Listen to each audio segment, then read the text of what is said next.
The celebration of sport is to forget political differences and come together in friendly rivalry and competition. But the reality is quite different, as we've recently been reminded in Holland, as Dutch team Vitesse left their Jewish footballer Mori behind in Arnhem as they went out to the United Arab Emirates, who refused to let the player enter the country because of his nationality. It's not the first time a Jewish athlete has been refused entry to the country, nor will it be the last, it seems. I asked the Executive Director of Football Against Racism in Europe what his reaction was to the exclusion. Now, in general terms, I think this whole thing is wrong.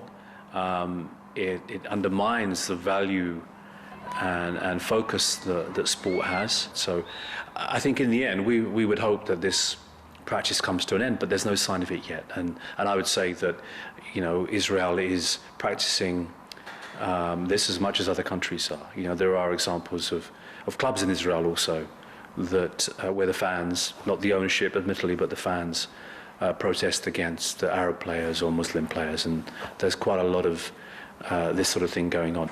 The football team Vitesse has received a lot of criticism from Dutch politicians. One such politician is MEP Ria Oomen-Ruijten. I asked her if it was really fair to blame Vitesse for Mori's exclusion. Absolutely, that's fair. Because Vitesse should have said, take us all, or we don't come. Is there anything as a European politician that you can do to influence that? What we can do, on what also the organization should have done, that is that Viva, but also the Dutch KNVB, should have said something. They should have defended that the whole team could have go to the United Arab Emirates. That opinion is also shared by European Jewish Parliament member Yossi Lemkevich. I think the club itself should be blamed because their reaction in deciding to play and to leave their Israeli player at home is a very bad decision, I think, because they should have shown solidarity with him.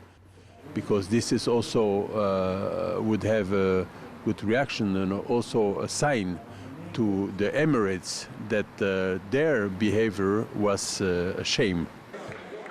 Unfortunately, Vitesse declined the opportunity to comment, but instead released the following statement. Vitesse deeply regrets the commotion that occurred about this trip and would like to deeply apologize to everyone whom feels affected by the exclusion of footballer Dan Murray. The club Vitesse may feel that they're being treated unfairly by the press and politicians, but many feel that they should have stood by their player rather than leave him behind. But in the meantime, we should expect some pressure on the world's football associations, who many feel aren't doing enough to keep politics out of the game of football. This is Smith-Meyer for JN1 at the European Parliament in Brussels.